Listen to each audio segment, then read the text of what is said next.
Shammas Malik, everybody.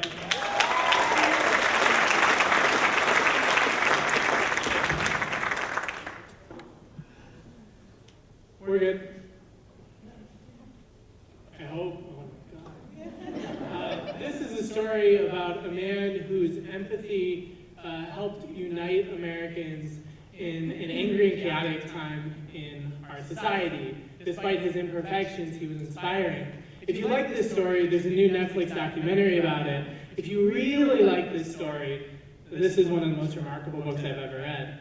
But Bobby Kennedy was the seventh of 9 children in a famously competitive family. He was no one's first choice to be a leader. He was small and quiet and stubborn. He couldn't light up a room by walking into it like his older brothers Joe and Jack. Yeah, his older brother was John F. Kennedy. So in 1952, when JFK ran for the U.S. Senate, 27-year-old Bobby was his campaign manager.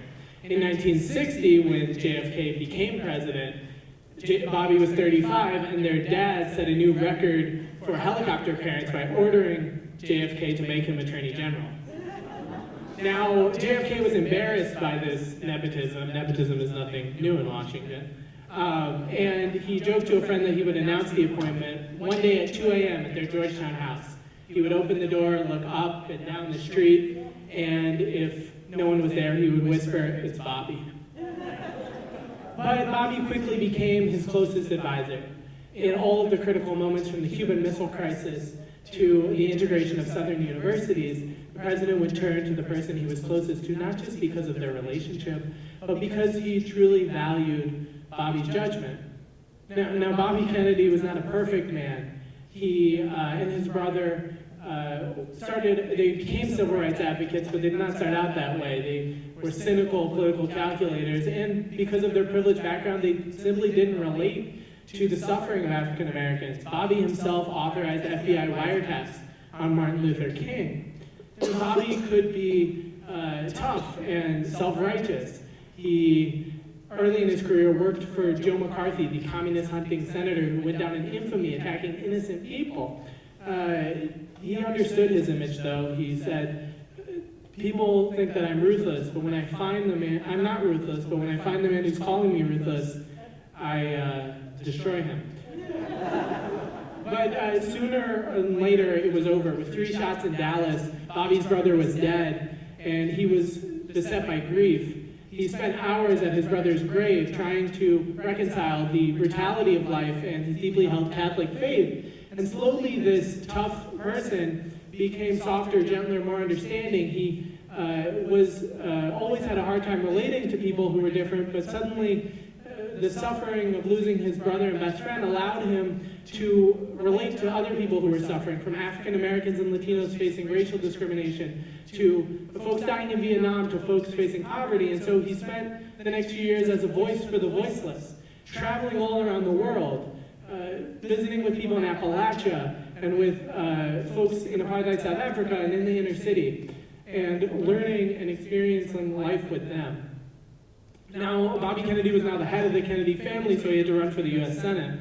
From New York, he had no connections to New York, long line of people who have done that. But anyways, in 1968, 5 years after his brother's assassination, Lyndon Johnson, his nemesis, decides not to run for president, and Bobby announces his campaign. It was 50 years ago last month that Bobby was in Indianapolis campaigning in a black neighborhood when the news came in that Martin Luther King had been shot and killed.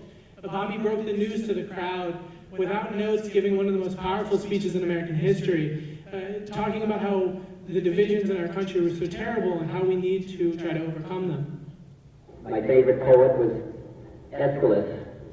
He once wrote, "Even in our sleep, pain which cannot forget falls drop by drop upon the heart, until in our own late despair, against our will, comes wisdom through the awful grace of God."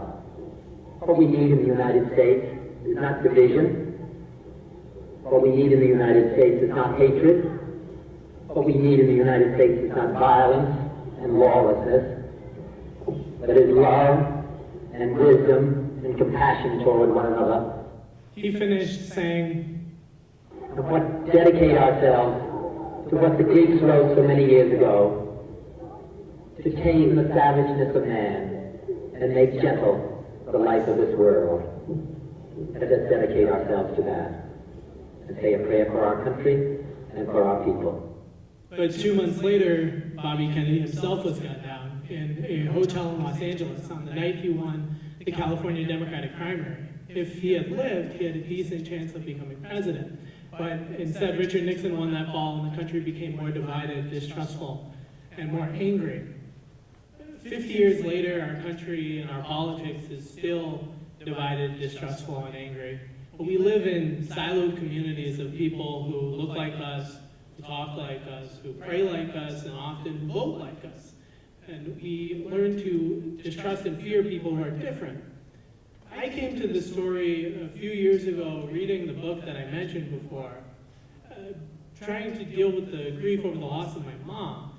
And everyone here in this audience has dealt with obstacles and with suffering. Like Bobby, we can use that pain as a wellspring of empathy to relate to people who are different from us, but who struggle just like we do. Empathy focuses on our common humanity to allow us to genuinely love people with whom we have little in common. Based on our shared humanity, because not to compromise who we are, but to focus on the common ground that unites us all.